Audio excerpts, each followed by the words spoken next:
5 çayında. İner misin canım? İleri geri böldüm. Bolca veriyorum burada.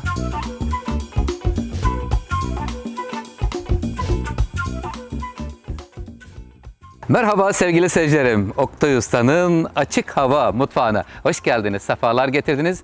Havalar ısındı. Sıcak havada, bahçe ortamında güzel tarifler paylaşmaya çalışacağım sizler için. Bugünkü tarifim pazar kahvaltısında 5 çayında. Kolay, pratik bir börek olacak. Böreğimiz için 3 adet yufkamız var burada.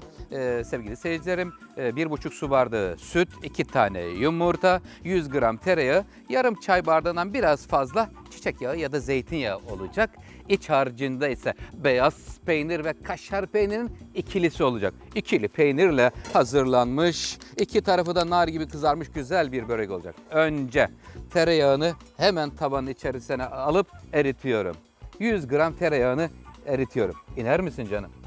Evet, sevgiyle iniş tamamlandı. Evet, şimdi bahçe ortamında olduğunuz için biraz daha böyle kısıtlı alanlarla çalışmak lazım. Şimdi burada 1,5 su bardağı sütümüzün üzerine hemen 2 tane yumurtayı kırıyorum. Tereyağını da buraya dahil edeceğim birazdan. Evet, 2 adet yumurta. Birinci geldi. İkinci yumurta da geldi. Evet, yumurtalarımızı böyle bahçe ortamında çalıştığımız zaman önce yıkamak gerekiyor. Şimdi burada kırdıktan sonra yıkama imkanım olmadığından dolayı söylüyorum. Sevgili seyircilerim, hızlı bir şekilde tereyağımız eriyor. Şimdi yumurta, süt, yarım çay bardağı çiçek yağı ya da zeytinyağı dedik. Buraya alıyorum. Yağı seviyor. Hamur işleri, börekler, güzel yağı olduğu vakit güzel oluyorlar. Hemen şöyle hızlıca erir misin canım? Evet. Şimdi sevgili seyircilerim, buradaki erittiğim tavada aynı zamanda böreğimi yapacağım burada. Güzel şöyle hemen hızlı bir şekilde tereyağımız eriyor. Şimdi tereyağı erirken hazırlıklara da devam edelim. 3 yufkamız burada bekliyor. Şimdi yapmamız gereken işlem kaşar peyniri. Kaşar peynirini doğrayabiliriz, rendeleyebiliriz. Hiç fark etmez. Yaklaşık olarak şöyle bir 100 gram kadar kaşar peynirine ihtiyacımız var. Ama bol olsun, erisin, uzasın istiyorsanız o zaman biraz daha fazla koymak lazım sevgili seyirciler. Hani meşhur Adana böreği var ya, böyle uzuyor ve dilimler böyle kesildiği vakit, istiyorsanız öyle de olabilir. Güzel eriyen peynir olduğunda neticesi de güzel olur sevgili seyircilerim. Evet, kaşar peynirimi doğradım. Hazır. Beyaz peynirimiz burada. Tereyağımız hemen hemen erimek üzere. Çünkü tereyağını tam anlamıyla kaynatırsak buradaki yumurta olduğundan dolayı yumurtayı eritebilir. Evet. Bir motosikletli mi geçti? Canlarım, yüksek ses yapmayın. Gürültü olmasın. İnsanlar rahatsız olmasınlar. Evet, şimdi süt, yumurta, çiçek yağı şu anda üçlü bir arada. Hemen bir karıştırayım önce. Bakın, çırpma telimizi dar alanda kullanmak istediğimizde önemli bir püf noktası vardır. Normal karıştıramazsınız. Bu mümkün değildir. Bunun yöntemi şöyledir. Bakın, şu yöntemle ileri geri yaptığınız zaman hızlıca karıştırır. Evet, tereyağımız eridi. Eridikten sonra şimdi süt, yumurta, çiçek yağının üzerine alıyorum. Biraz tavanın içinde yağ kalsın ve aynen şöyle biraz önce gösterdiğim şekilde çırpma teliyle karışım tamamlandı. Şunu görüyoruz. Evet, şimdi sıra geldi böreğimizi tavamızla buluşturma zamanı. Tavamızın içinde tereyağını eritmiştik. Birazcık daha yağ koyduktan sonra hemen getiriyorum. Taze alınmış yufkayı bir güzel şöyle tavadan dışarıya doğru sarkıtıyoruz. Biraz fazlalıkları böyle olacak. Şimdi içeriye doğru katlıyoruz sevgili seyircilerim. Şöyle alalım. Güzelce oraya otursun. Tamam. Şimdi bir yufkayı şöyle önce açıyorum. Açtıktan sonra önce şunu görüyoruz. İkiye bölüyorum. Böldüm. Tekrar sarkıttım. Tekrar ikiye böldükten sonra şimdi doldurma vakti. Bismillahirrahmanirrahim. Yiyenlere şifa olsun diyoruz. Su böreğinde olduğu gibi şöyle biraz pili pili. Böyle düz bastırılmış baklava yufkası gibi değil. Biraz böyle dalgalı olmasında fayda var sevgili seyircilerim. Şimdi aralara sos vermemiz lazım. Sosun tuzunu koymamıştım. Hemen birazcık tuz ekliyorum. Sonra çırpma teliyle yine karıştırıp dökeceğim burada. Tel içine olacak. Şöyle. Bismillahirrahmanirrahim. Evet. Aralara sevgiyle hazırlamış olduğumuz sostan vereceğiz ki yumuşacık olsun. Bakın doldururken yöntem şöyle. Kaldırıyorum. Ortadan şöyle koparıyorum. Kopardıktan sonra dalgalı olacak sevgili seyircilerim. Her dalga oluşunda birazcık buradaki yumurta, süt, tereyağlı sostan veriyoruz. Güzel, yumuşacık olacak. Böyle adeta biraz da su böreğini andıracak bir börek olacak inşallah sevgili seyircilerim. Evet, tamam. Şuradan bir parça daha kopardıktan sonra zemin tamamlanmış oluyor. Sonra da peynirli harcını koyma vakti gelecek. Bakın gördünüz mü? Böyle düz bastırılmış değil, dalgalı biraz olduğu vakit çok güzel olur. Ve şimdi hemen yine sos. Aralara mutlaka sosunu vere gidelim. Güzel. Haydi bakalım. Sevgiyle kaşar peyniri geliyor. İsterseniz bol kaşar koyabilirsiniz. Ben bugünkü böreğimde güzel şöyle hafta sonunda ailecek sevdiklerinize yiyeceğiniz börekte beyaz peynir ve kaşar peyniri koydum. Şimdi kaşarı koyduktan sonra hemen bir ince katman atıyorum araya. Ondan sonra katmandan hemen sonra da sevgili seyircilerim beyaz peynir gelecek. Arasında bir yufka var. Beyaz peynir ile kaşar peyniri arasında. Tamam. Şimdi beyaz peynirimi ufalıyorum. Lor peyniri olur, tulum peyniri olur. İstediğiniz peynirlerden koyabilirsiniz. Bol peynirli güzel oldu. Evet, şimdi full dolduruyorum bu şekilde. Yine aynı getiriyorum yufkayı. Bakın şu köpük dalgası çok önemlidir. Düz olmasın. Düz olduğu zaman sıkışmış bir börek olur. Dalgalı olacak. Daha o zaman neticesi güzel olacak Allah'ın izniyle. Ver sosu. Sona yaklaşıyoruz.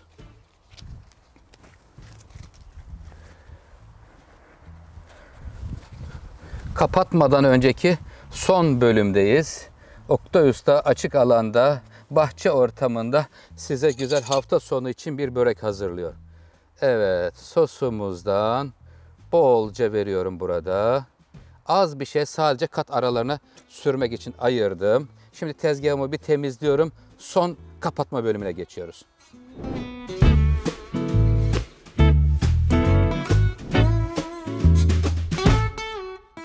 Sevgili seyircilerim, şimdi tavamızın dolduktan sonra hemen getiriyorum. Şöyle bir katını koydum. Hafiften şurada o sostan birazcık süreceğiz ki aralarda nemlilik olsun. Bakın getiriyoruz, üstüne geliyor sürekli. Yalnız püf noktası tavaya sos kaçmaması lazım. Dikkatli olalım. Şuradan sos kaçarsa tavaya yapışır, ondan dolayı söylüyorum. Ama şuralarında kuru kalmaması gerekiyor. Böyle parmak uçları ile dikkatli bir şekilde içeriye, ortaya, merkeze doğru alıyoruz. Sonra artık kalan sosu şuradan tamamen veriyorum ki tavaya gitmesin. Evet, artık sonlardayız. Sen de gel canım şöyle. Sevgiyle geliyor. Hepsi bir güzel şöyle üst üste kaplandı. Şimdi böreğimiz bu şekilde olduktan sonra en az bir 5 dakika bekletiyoruz böreğimizi. Neden bekletiyoruz? Çünkü oradaki sütlü, yağlı, yumurtalı sosu güzelce çekiyor. Ondan sonra ocak bölümüne geçiyoruz. İki tarafını da kızartıyor. Sonra da demlensin çaylar, güzel sohbet eşliğinde börekler diyoruz.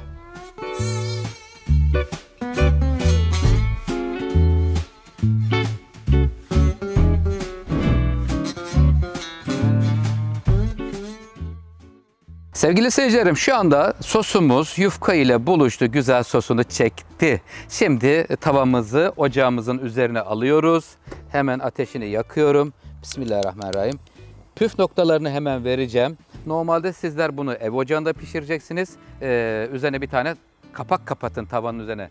Çünkü ben şu anda kırda olduğum için kapağı unutmuşum. Bir şey kapatamadım sevgili seyirciler ama problem yok. Kısık ateşte ağırdan iki tarafında güzelce kızartıyoruz böreğimizin. Ben şimdi bunun altında kısacağım. Kısık ateşte pişiriyorum. Tüm detaylarıyla birlikte devam ediyoruz.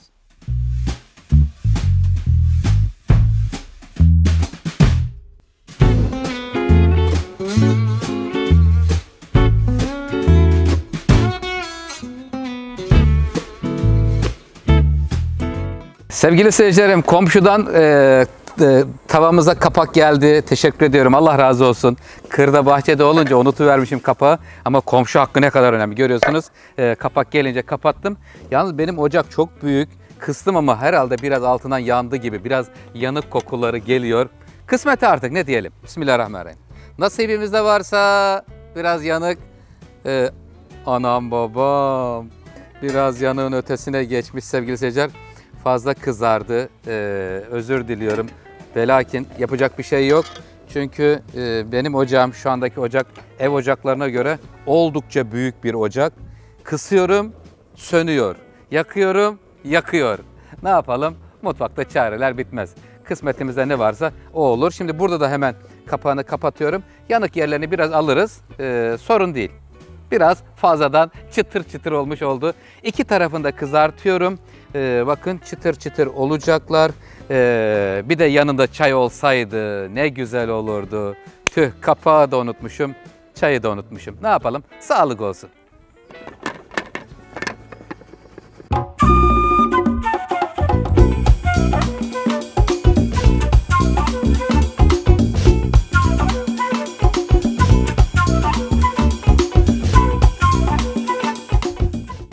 Evet efendim, şu anda böreğimiz tamam sevgili seyirciler. Hemen ocaktan alıyorum artık. Bakın bir güzel kabardı, yumuşacık oldu. Adeta bir su böreği gibi oldu sevgili seyircilerim.